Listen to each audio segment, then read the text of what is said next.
By any means necessary, GeneralLeia-SAOS.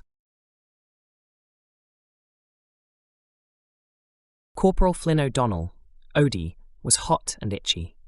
It was high noon on this alien world, which reminded him of Mongolia. There was tall grass, rolling hills, lots of open plains and prairie.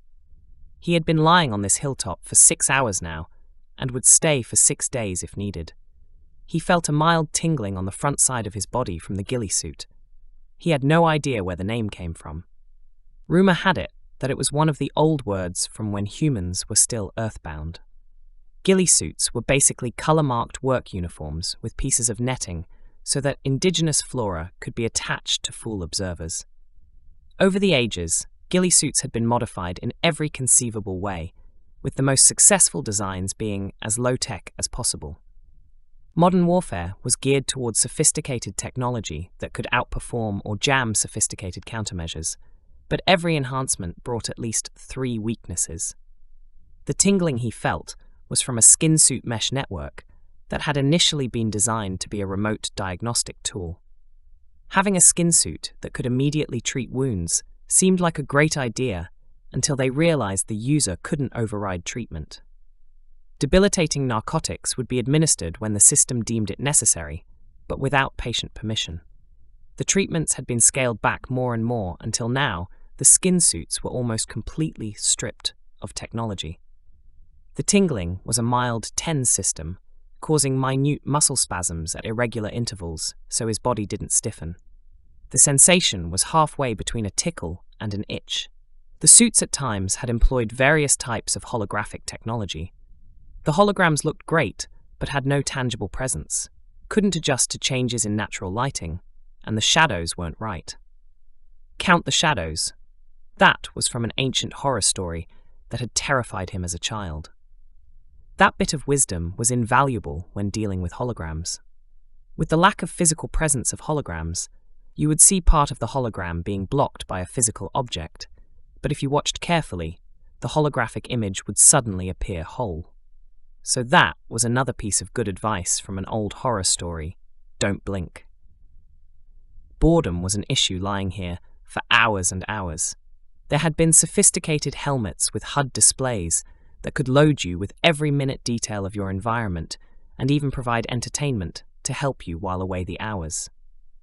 The problems there were the distraction factor and difficulty with information prioritization. If you had entertainment and information feeds to distract you, you were distracted. That seemed excessively redundant and obvious, but it was true. You would be less engaged with your environment.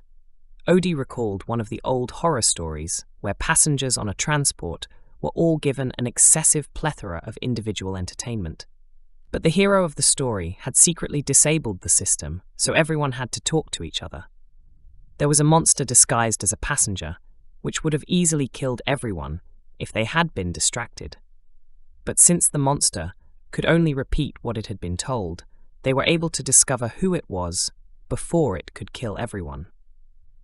Ironically, the one it did manage to kill was the hapless employee who was in charge of providing the entertainment. Odie was pretty sure there was some sort of moral to that story, but wasn't sure what it was. Odie's weapon was the terror of anyone who ever had the bad luck to fight humans.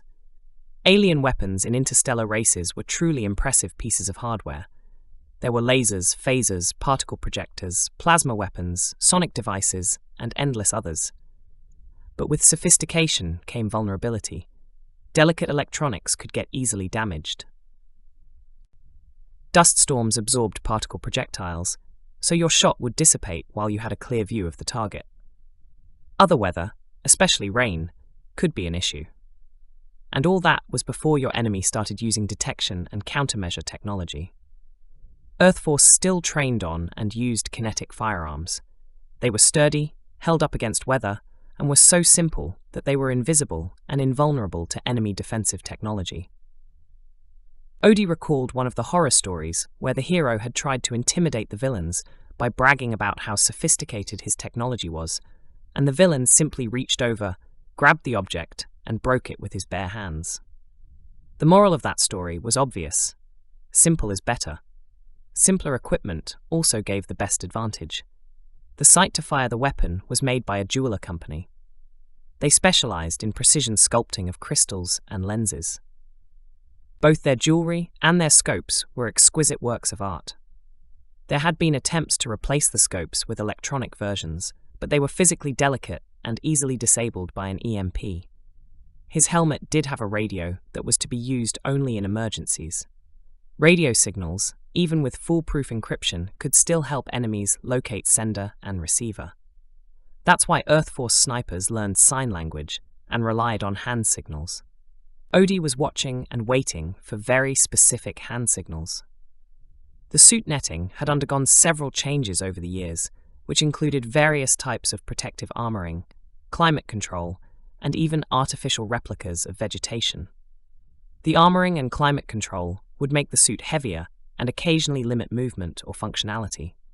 Artificial vegetation never seemed quite right, and there were two beings it couldn't fool: avians and the completely colorblind.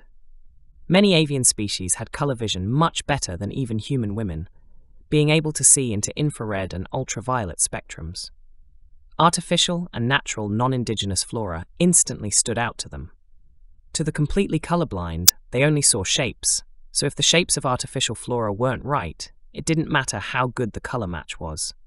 Odie recalled a couple of the old horror stories where women had tried to blend in by imitating local accents, but the result was that they actually stuck out like a sore thumb. Fake is fake, no matter how hard you try. Another advantage of a ghillie suit that used native flora was that it covered your smell. Aliens smelled. Actually, even humans from different regions smelled. The dirt and natural flora in the ghillie suit would absorb your smell, which also helped with concealment. One of the horror stories had human-eating aliens that were easily detectable because they farted repeatedly and pungently. So now, here he was, after thousands of years of intra- and interspecies warfare, the deadliest of human warriors, invisible, unstoppable, a nightmare from the corner of your eye. A bald ape wearing plants with a boomstick and endless patience. A bird landed on Odie, pecked at him for a minute, then flew off. It reminded him of another horror story where a family had been transformed into scarecrows, where they were conscious but undying, simply staring at the field for eternity. He ignored the bird, just watching and waiting. The regiment commander was the scariest motherfucker Odie had ever met. The first time Odie had seen the guy, he was in his clergy robe. It had been completely bare of any adornment. You would have thought that, except for his age, he was just a random novice clergyman. In his robe, everyone simply referred to him as Brother Manuel. He led a service, read scripture, gave communion, and even heard confessions and gave counseling. He was different with confessions. Instead of using booths or text messaging for anonymity, he would sit and talk to the penitent in the chapel pews. This kindly father figure with compassion and wisdom was about as far away from a fearsome warrior as you could imagine. When the robe came off and the uniform was on, the general was the stuff of legends or nightmares. Odie remembered a poem from one of those horror stories from his childhood. When a good man goes to war. Demons run when a good man goes to war. Night will fall and drown the sun. When a good man goes to war, friendship dies and true love lies. Night will fall and the dark will rise. When a good man goes to war. This campaign had been 6 years in the making. All of the intelligence that EarthGov had gathered about their enemies had shown it was going to be a long, bloody campaign. Other generals stayed in rear echelon positions, but this general was square in the thick of the fight. Odie had even seen him operating a power suit like it was a second skin, giving young Marines pointers. The general had given him one job: kill the enemy he pointed to. One shot and done. Odie's second order was to stand down once the general clapped his hands. The general was fearsome because he knew how to surgically use terror. He didn't give prolonged, gruesome, exotic threats or try to solve everything with a bomb. Instead, he would simply cut the head off the snake. General Manuel Oscar Rodriguez Ibanez, MORI, finished his prayer, then pulled out a San Lucas medallion that bore the image of his beloved wife, Elena. He stared at it, softly stroking the tiny face. He kissed the medallion, then tucked it away into his shirt. He stood, straightened his uniform, then walked outside his tent. He left his tent and went to the communications tent. A few humans and several otters were hard at work. Mori was very impressed by the otters. Communications could make or break a campaign, and the greatest disasters had come from errors in communication. But the otters were the finest experts at cooperation that he had ever seen. Where one would leave off, another would take over seamlessly. They seemed to be almost completely devoid of personal egos. When an individual otter was given an award, he would think it was odd that his teammates also didn't get the award. EarthGov had originally rejected the idea of the diminutive otters being part of Earthforce because they were almost pacifists by nature. But Mori knew it took more than warriors to win a battle. His beloved wife was a nurse in the Order of San Lucas and had sacrificed herself so that others could live. Mori was sure she would have liked and appreciated the otters. Mori had studied the enemy commanders. History had shown that the greatest threat was the will to do terrible things. EarthGov had decided to expand into this alien territory. While the morality of that decision was highly debatable, Mori's orders were not: secure the planet by any means necessary. Mori had set up a meeting to parley with the enemy commanders. His counterpart, Svas, was known for being a bloodthirsty brute. His second-in-command, Jabern, was said to be more of a tactician. Mori's plan would be considered completely immoral and illegal, even though, if successful, countless lives would be saved. This was one of the many reasons he did not allow embedded journalists. A finger-wagging media diva would not understand why certain decisions were necessary in war. Mori and his aide-de-camp arrived at the edge of the field that was the demilitarized zone. At the far edge of the field, the enemies, Svas and Jebern, stood. Mori's aide was understandably nervous. He asked, "General, what if they have the same plan that you do?" Mori spoke with determination. "Then we will be with God, and the regiment has its orders." Mori and his aide glanced at each other and nodded, then began walking to the center. Svas and Jebern also began to walk to the center. Odie watched and waited. The men in the center of the field talked. Svas thumped his chest. "I am War Commander Svas, destroyer of worlds. You and your kind shall perish horribly. We have you outnumbered. Our weapons are the mightiest the galaxy has ever seen. We shall obliterate you until not even your gods remember your names. Return to your world before it is too late." Mori responded, "I am General Manuel Oscar Rodriguez Ibanez of United Earthforce. This is my aide, Lieutenant Ashton. Earth has laid claim to this world in accordance with galactic law. Withdraw to the Mkral system. We are prepared to defend our property." Odie watched and waited. Jebern spoke up. "I am Intelligence Marshal Jebern. We have been studying you humans. We have made it known that we are unbeatable in conflict. We would be willing to negotiate a border boundary, but you cannot defeat us. Our weapon superiority is absolute." He produced a large datapad with a screen that showed devastating destruction from Landran weapons. Mori and his aide watched the screen for a moment. Then Lieutenant Ashton spoke up. "We are aware, but this world belongs to us. We have our orders. Let's negotiate so we can avoid bloodshed." Odie watched and waited. Svas stamped the ground and shook his fists at the sky, shouting threats. Odie watched and waited. Lieutenant Ashton produced his own datapad, where he called up star charts. Mori casually waved a hand at the screen, showing desired borders and demilitarized zones. Odie watched and waited. Jebern showed more of the devastating weapons and maps of massive fleets. Odie watched and waited. Svas waved his arms, shrieked threats and obscenities regarding sickening methods of genocide. Mori had Lieutenant Ashton call up the galactic legal code that Earth was using to claim the planet. Odie watched and waited. After several more minutes of this sort of back and forth, Mori took a moment to straighten his cap and uniform jacket. "You have been warned. Because you ignored the warning, your blood is on your own hands." Mori pointed at Svas. Odie squeezed the trigger once. He realigned his sight to Jebern. A pop echoed across the plain. Svas's head burst, and brown-green blood splattered over Mori, Jebern, and Lieutenant Ashton. Jebern was in horrified shock, while Lieutenant Ashton was visibly shaken. He pulled a cloth from a pocket to wipe the blood from his face and neck. The smell made him nauseated, especially in the afternoon heat. Mori stood like a statue, with his face splattered with Svas's blood. dripping off his nose and chin. Svas's body fell, the sound being a solid thud that Odie could swear he actually heard. He remained still, watching and waiting. Mori kept his hand in a pointed gesture, but directed it to the ground. He spoke coldly to Zheben. "Your fleet does not matter. Your weapons do not matter.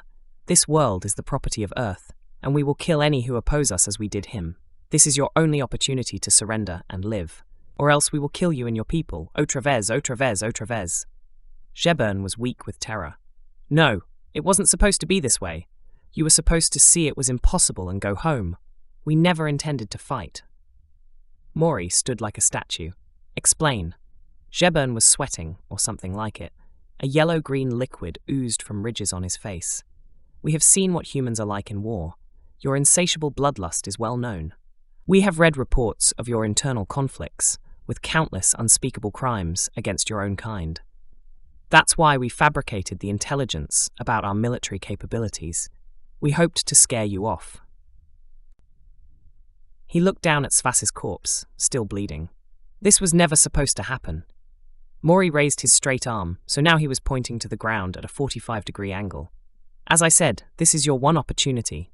Unconditional surrender, and you will live. Do you agree?" Odie watched and waited.